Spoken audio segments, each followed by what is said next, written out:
네, 반갑습니다. 5월 5일 어린이날입니다. 자, 오늘이 2파이기도 합니다. 어린이날이기도 하고, 여름이 본격적으로 시작되는 날이기도 하죠. 자, 시원하게, 네, 또 어린이날 특집 종목 진단을 시작하도록 하겠습니다. 어린이날은 또 어린이 관련주를 봐야 되잖아요. 그래서 네, 어린이와 관련된 종목들만 한번 쏙쏙 뽑아봤습니다. 자, 제로투세븐, 손오공, 아가방 컴퍼니, 뉴, 스카이라이프, 대원미디어 총 6종목인데요. 미디어 관련한 종목도 있고, 저출산 관련한 종목도 있고, 그 다음에 완구와 관련된 종목도 있겠죠. 어떤 것들이 있는지 한번 알아보도록 하겠습니다. 가장 먼저 이제 제로투세븐 봐야 되겠죠. 바로 차트로 넘어가서 보도록 합니다. 자, 제로투세븐을 보게 되시면 단기 상승 이후에 살짝 조정 들어가서 다시 반등 나가는 모습인데, 어린이 관련주들, 저출산 관련주들 해가지고 분위기가 나쁘지 않습니다. 좋은 흐름이거든요. 그래서 사실은 이제 정책적인 부분에서 본다라면 이 어린이 관련주 쪽에서의 기대감도 계속 나올 수 있겠죠. 그리고 유아도 다 어린이죠. 그러니까 어린이날 어린이한테 옷 한 벌 사준다든지, 장난감이라든지, 이런 거 사줄 수 있는 상황이 있잖아요. 그러니까 이런 부분들. 또 중요한 거는요, 중국 지역과의 연계성도 있다는 얘기입니다. 중국에서 이제 산화 제한 정책을 당장 풀어라! 이런 얘기도 있었단 말이죠. 그러니까 그런 것들.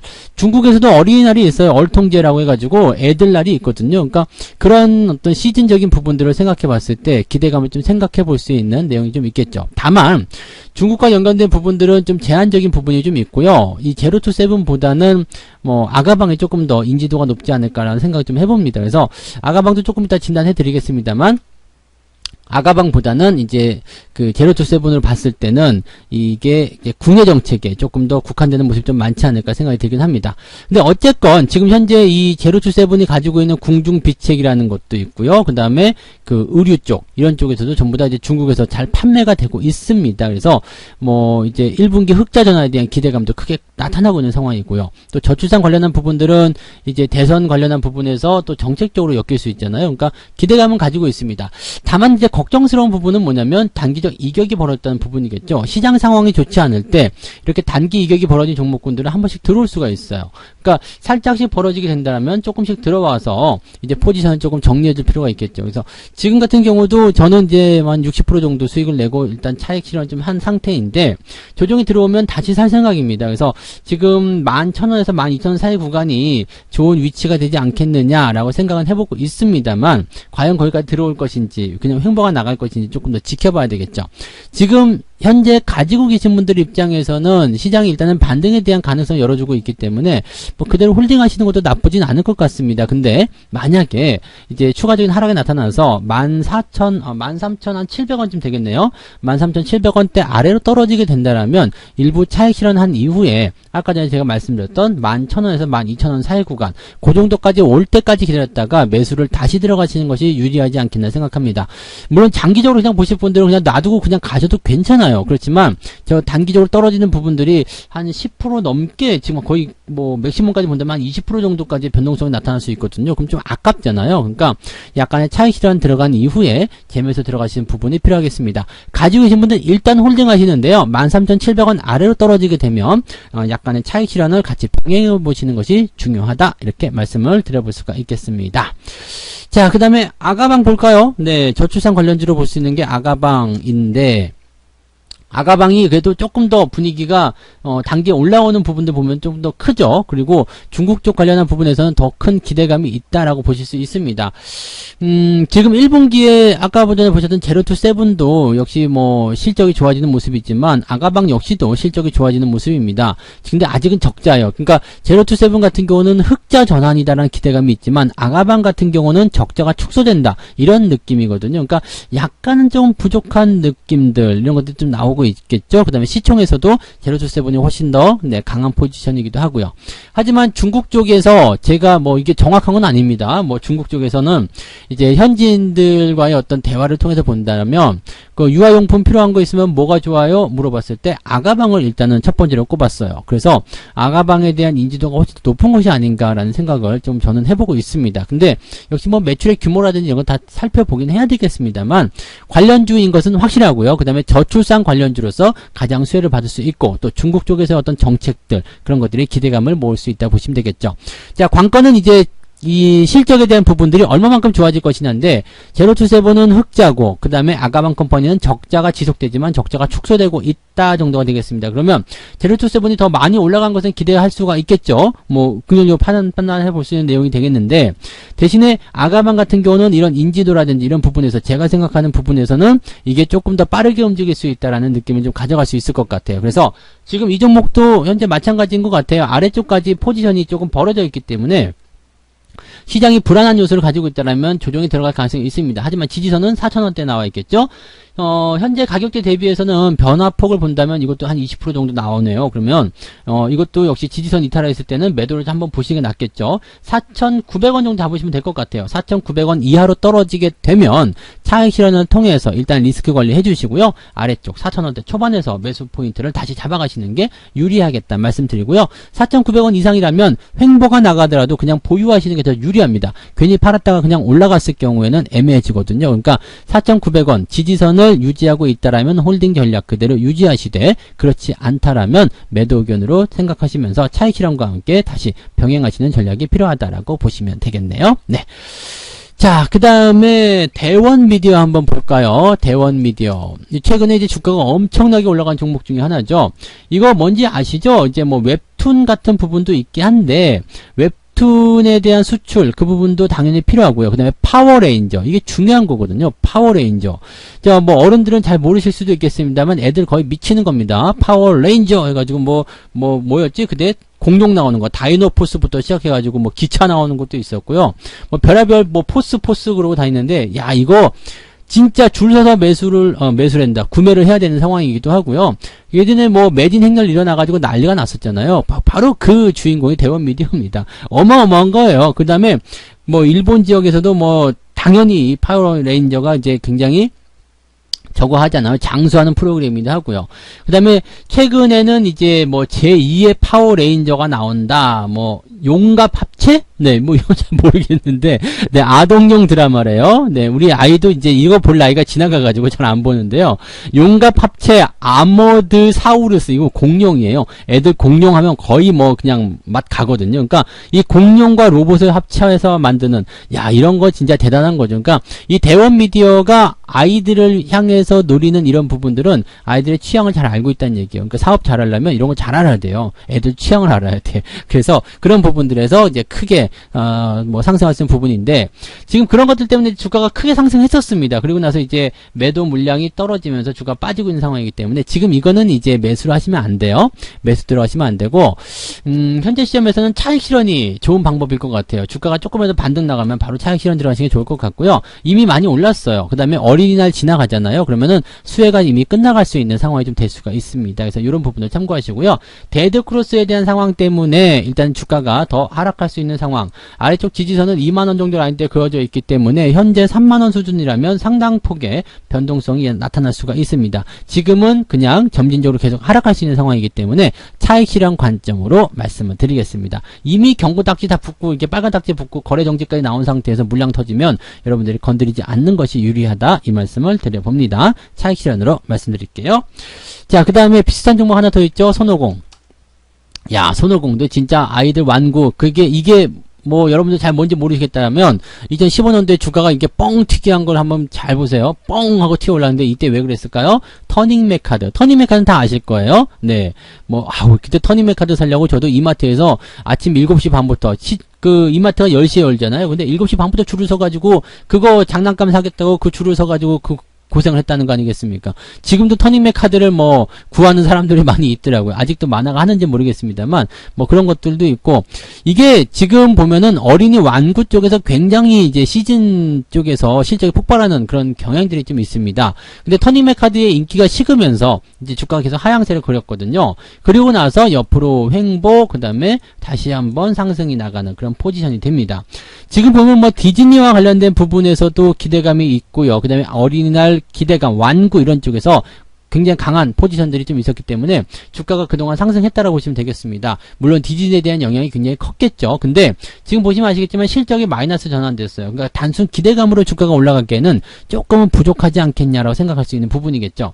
지금은 단기적으로 61선까지 떨어졌기 때문에 기술적 반등, 그 다음에 현재 시점에서 형성된 지지선대가 어떤 저점대에 대한 어떤 기대감을 만들어낼 수는 있겠습니다만은 큰 상승을 기대하기 좀 어려울 것 같아요. 그래서 매수 의견 같은 거 드리지 않습니다. 매수는 지금 하셔야 될 이유가 없겠고요. 가지고 계신 분들 입장에서는 일단 기술적 반등 기대를 해보실 필요가 있겠는데, 기술적 반등이 나오더라도 3,600~700원 정도대가 이제 맥시멈이 아닐까라는 생각이 좀 들어요. 그러니까 만약에 내가 물려있다라고 한다라면 이번 기술적 반등을 통해서 비중을 축소하시거나 매도를 통해서 빠져나오신 전략을 좀 권장해 드리고요. 만약에 주가가 그냥 더 밑으로 빠진다, 더 내려간다 이렇게 된다라면 현재 지지선이 두꺼운 자리가 이렇게 형성이 돼서 2,600원대가 저점 지지를 형성하고 있습니다. 그러면 현재 가격대가 3,000원, 2,600원 정도라면 한 10%, 15% 정도 변동폭 가지고 있죠. 요 정도라면 한번 난 버텨볼만 하다 생각하시는 분들 그냥 가셔도 되는데, 제 생각에는 그냥 여기까지 기다리지 마시고요. 한 2,700원에서 2,800원 사이 요 정도 구간까지 떨어지게 된다면, 즉 61선을 이탈하게 된다면 매도 의견을 보시는 게 나을 것 같습니다. 이미 주가가 많이 올라간 상태라서 기술적 반등에 대한 기대감은 있겠지만 주가의 어떤 상승, 그런 뭐 폭발적인 상황 이런 것들은 좀 기대하기가 좀 어렵고요. 이제 이벤트일이 지나잖아요. 지나게 되면은 이제 물론 실적에 대한 부분들이 집계가 되겠지만은 지금 현재 시점에서는 기대할 만한 사항들이 이렇게 많지 않을 것 같다라고 보시면 될 것 같습니다. 그래서 이런 부분들 같이 참고하시면 좋겠습니다. 지금 와서 산다는 것은 조금 부담되겠다 이렇게 말씀을 드려야 되겠죠. 그래서 그 내용들 참고하시면 좋겠고요. 자, 그 다음에 보실 종목은요, 뉴를 보도록 하겠습니다. 뉴.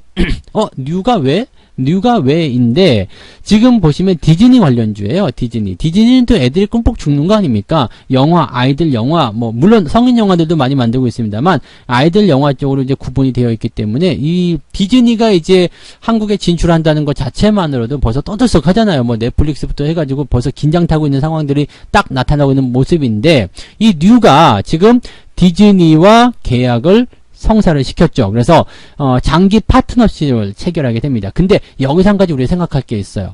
디즈니와 그렇게 할 것이다라는 얘기 때문에 지금 계속해서 올라갔었거든요. 근데 4월 말에 뭐가 됐어요? 체결이 딱 되면서 어떻게 됐어요? 주가가 뿡 하고 떨어집니다. 이건 뭐냐면 중요한 포인트가 있어요. 이렇게 딱 뭔가 기대감이 나타나는 그 호재성 재료가 딱 터지는 그 포인트, 그게 딱 나오게 되면 그 시점부터는 매도 물량이 나오기 시작합니다. 참 신기할 수도 있겠는데요. 이미 그 재료에 대한 부분들이 밖으로 노출되다는 것에 대한 어떤 그 실망감이라고 볼 수 있겠고요. 재료가 노출됨과 동시에 차익 실현이 쏟아지는 이유는 그 재료를 보고서 올라왔었던 주가의 흐름들이 이제는 필요 없어진다는 이야기죠. 재료를 이제 딱 공개가 됐으니까 거기서부터는 차익 실현이 들어가기 시작하는 그런 상황이 벌어지게 되거든요. 일단 재료가 나타난 시점부터는 야 정말 그랬대? 진짜 그랬대? 디즈니하고 협약을 했대? 그래서 와 좋은 거다 라고 얘기하면서 사람들이 막 몰리게 되지만 그 틈에 매도를 치고 나온다는 이야기입니다. 지금 기관과 외국인들 매도가 쭉 떨어지는 거 확인이 되시는 부분만큼 이런 포지션들은 반드시 조심하셔야 되겠죠. 그래서 뉴라는 종목은 현재 시점에서 매수 당연히 안 되겠죠. 그냥 가지고 계신 분들도 차익 실현 관점으로 접근하시면 조금 유리하지 않을까라고 생각됩니다. 그래서 뉴는 차익 실현 관점으로 말씀을 드리겠습니다. 참고하시고요. 자, 그 다음에 스카이라이프 한번 볼게요. 이것도 디즈니 관련주예요. 스카이라이프랑 디즈니랑 뭔 상관인데, 이 KT가 디즈니하고 지금 협업을 할 수 있다, 뭐 이런 얘기가 있었거든요. 그래서 이 KT의 계열로 들어가 있는 게 이제 스카이라이프입니다. 뭐 이쯤 되면 이제 연관이 있다 볼 수가 있겠죠. 그리고 뭐 아이들 그 어린이날에 이제 스카이라이프를 통해 가지고 이제 보는 컨텐츠들 이런 것들, 요즘에 이런 것들 좀 많이 뜨잖아요. 그래서 결제하기도 하고 막 그런 것들 통해서 나오는 부분들이 있죠. 그래서 스카이라이프가 지금 사업을 여러 가지 하고 있습니다. 뭐 알뜰폰도 하고 있기도 하고요. 뭐 그래서 여러 가지로 이제 사업 영역을 좀 넓히긴 하는데, 일단은 미디어 컨텐츠 쪽, 뭐 OTT 이런 쪽으로 본다라면 이 디즈니와 연결될 수 있는 부분이 조금 있다 정도로 생각하시면 될 것 같아요. 근데 추세가 너무 좋게 만들어졌어요. 그동안 스카이라이프 뭐 그 누가 봐. 요즘에는 IPTV 나와가지고 잘 안 보잖아요. 접시 달린 거 잘 안 보죠. 근데 요즘에는 이제 그런 부분들이 다시 이제 부각이 되고 있는 게 뭐 자동차도 달기도 하고 여전히 명맥을 꼭 이어가고 있다는 이야기. 그 다음에 뭐 요즘 요즘에는 뭐 노래방이라든지 뭐 이런 것들도 다 같이 서비스가 되면서 별의별 것들을 많이 하더라고요. 그리고 KT가 있다라는 거잖아요. 그리고 디즈니가 연결될 수 있다는 거, 이런 것들 이제 기대감을 좀 가져가는 것 같아요. 그리고 그동안 너무 외면받았죠. 너무 소외받은 기업이기 때문에 현재 실적이 그렇게 나쁜 것도 아니에요. 기업이 나쁜 것도 아닌데 너무 많이 빠졌어요. 그러다 보니까 자연스럽게 저평가가 나타나는 흐름이 나타났고요. 지금 이평선 딱 모아가지고요. 추세 전환 이후에 돌아설 수 있는 포인트가 만들어졌어요. 그렇다면 이 종목 사도 괜찮겠네? 그렇죠. 매수를 우리가 생각해도 괜찮은 위치가 됐는데 여기서 한 가지 고민해야 될 것은 뭐냐면 횡보에 대한 포인트가 박스 흐름을 보이고 있다는 얘기죠. 저점 지지가 8,500원, 위쪽이 9,500원입니다. 그러면 이 1,000원대 범위 안에서 이놈이 올라갔다 내려갔다 계속 자기들만의 어떤 포지션을 만들어낼 거예요. 바운스 할 거란 말이죠. 그러면 지금 박스 상단에 있을 때 매수가 들어가면 안 되겠죠. 자, 박스에 대한 부분들은요, 박스를 돌파하고 넘어가면 좋지만, 박스 상단에 부딪혔을 때는 조정을 통해서 내려올 수가 있어요. 그래서 여기서는 두 가지 전략이 나옵니다. 어떤 전략이냐면, 박스에 대한 전략이겠죠. 즉 박스 상단에서 조정을 받고 들어오는 거. 그러면 만약에 조정을 받고 들어온다면 9,000원 정도 근접할 때 매수가 들어가시면 거의 괜찮을 거예요. 그래서 9,000원 정도 시점까지 들어오게 되면 매수 포인트를 생각해보자. 요 말씀을 드리고요. 그 다음에 박스를 넘어가. 만약에 박스를 넘어가가지고요. 이 종목이 뭐 9,700~800원대까지 형성이 됐어요. 그래서 만원대를 터치하고 종목 자체가 다시 한번 눌림목 형태로 이 만원대 지지선을 확인해 준다. 그렇다면 그 자리에 매수하는 거예요. 즉 뭐냐면 박스를 완전히 돌파해서 이제 새로운 추세를 만들어가는 흐름이 만들어진다면, 그것이 확인된다면 매수가 들어가도 괜찮아요. 그게 아니라면 조정이 들어오는 걸 기다렸다가 9,000원 정도 시점에서 매수가 들어가야 된다는 이야기죠. 지지선은 8,500원과 9,500원이지만 매수 포인트는 9,000원과 만원 정도가 되겠다 보시면 되겠습니다. 넘어가거나 들어오거나 둘 중에 하나가 걸렸을 때 매수를 들어가시면 되겠습니다. 그러면 지금 이 상태에 있는 이 종목 같은 거 어떻게 하면 되겠어요? 여러분들 대응하실 때 갖고 계신 분들은 그냥 홀딩하시면 되고요. 현재 매수를 생각하고자 하시는 분들은 기다리는 거죠. 당장 매수하시면 안 되고요. 넘어가서 들어오거나 아니면 아예 밑으로 들어오거나 둘 중에 하나가 걸렸을 때 대응하자. 그래서 관심 종목으로 넣어놓고 관심을 좀 유지를 시켜보면 좋지 않을까라고 생각을 해봅니다. 자, 그래서 오늘 이 스카이라이브까지 이야기 다 해드렸네요. 그래서 오늘 어린이날 특집 어린이 관련주로 제로투세븐과 손오공, 아가방 컴퍼니, 뉴, 스카이라이프, 대원 미디어까지 이야기해드렸고요. 어린이들은 네, 우리의 미래잖아요. 아이들과 함께 즐거운 시간 보내시고요. 휴일 여러분들 재충전하는 시간 잘 보내시기 바랍니다. 저는 여기까지 이야기해드리고요. 네, 내일 아침 시황으로 다시 오도록 하겠습니다. 고맙습니다. 본 방송에서 제공되는 모든 정보는 투자 판단의 참고 자료이며 투자의 최종 책임은 본 방송을 이용하는 본인에게 있습니다.